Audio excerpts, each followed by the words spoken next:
बच्चा भी स्कूल में पढ़ता है तो ये खबर हर उस पेरेंट के लिए है जिन्हें लगता है कि उनका बच्चा स्कूल जाकर सुरक्षित हो जाता है। जयपुर के पॉश नीरजा मोदी स्कूल की चौथी क्लास में पढ़ने वाली 9 साल की अमायरा के साथ 1 नवंबर 2025 को जो भी हुआ वो रोंगटे खड़े कर देने वाला है। मौत से ठीक पहले का एक 8 मिनट का सीसीटीवी फुटेज इस समय सामने आया है, जो सीधे तौर पर स्कूल के बंद कमरों में होने वाली बुलिंग और प्रताड़ना की गवाही दे रहा है।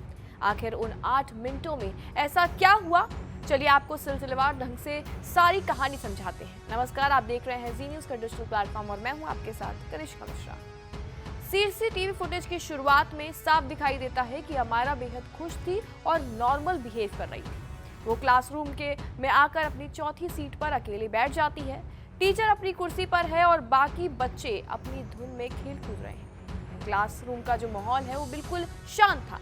तभी अचानक से अमायरा के आगे बैठे बच्चे एक डिजिटल स्लेट निकाल देते हैं, जिसे स्कूल में ले जाना मना भी होता है। वो उस स्लेट पर कुछ लिखते हैं और अमायरा को दिखाते हैं। बस यही वो पल था जहां से सब कुछ बदल चुका था। स्लेट पर क्या लिखा था ये तो सामने नहीं आया है, लेकिन उसे देखते ही अमायरा का चेहरा उतर जाता है। वो बुरी तरह से असहज और परेशान होने लगती है।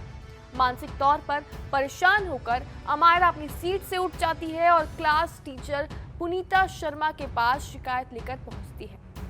तभी वो लड़का भी वहीं पहुंच जाता है, मतलब मैम के पास पहुंच जाता है और दोनों को वापस सीट पर भेज दिया जाता है।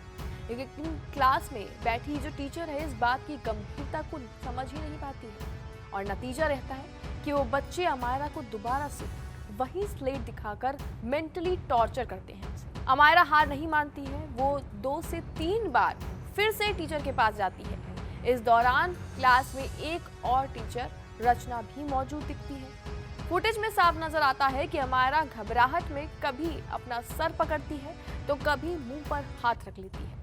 वो अपनी क्लास के एक और स्टूडेंट के पास जाकर मदद की गुहार भी लगाती है, लेकिन मासूम की ये जो खामोशी है वो चीखें किसी को सुनाई ही नहीं देती। वो आखिरी बार टीचर के पास जाकर कुछ कहती है और बातचीत के बीच में ही अचानक क्लासरूम से बाहर निकल जाती है। कैमरे में वो तेजी से सीढ़ियों की तरफ भागती हुई नजर आती है, रिकॉर्ड होता है और इसके तुरंत बाद खबर आती है कि अमायरा ने स्कूल की चौथी मंजिल से कूदकर अपनी जान दे दी।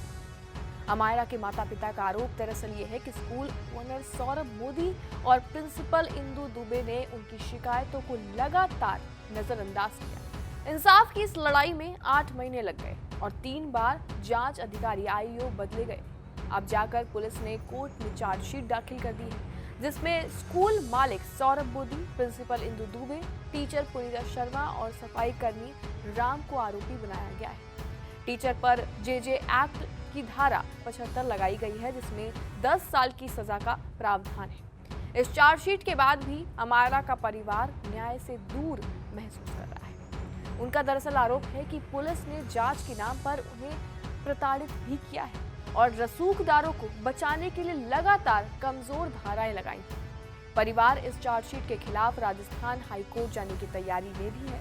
हालांकि डीसीपी साउथ राजश्री राज का दावा ये भी है कि चार्जशीट पूरी तरह से सबूतों के आधार पर है। अमायरा की जान तो जा चुकी है, लेकिन ये जो मामला है चीख चीख कर कह रहा है कि बच्चों की मानसिक स्थिति और स्कूलों में होने वाली जो बुलिंग है उसको हल्के में नहीं लेना चाहिए। अपने बच्चे से बात कीजिए, इससे पहले कि बहुत देर हो जाए। आपको क्या लगता है, क्या इस केस में रसूखदारों को बचाने की कोशिश हो रही है? अपनी राय कमेंट सेक्शन में हमें ज़रूर बताएं और क्या कहना है आपका इस सीसीटीवी फुटेज को लेकर वो भी हमें ज़रूर बताएं। बाकी ऐसी ही तमाम खबरों के लिए बने रहिए न्यूज़ के साथ।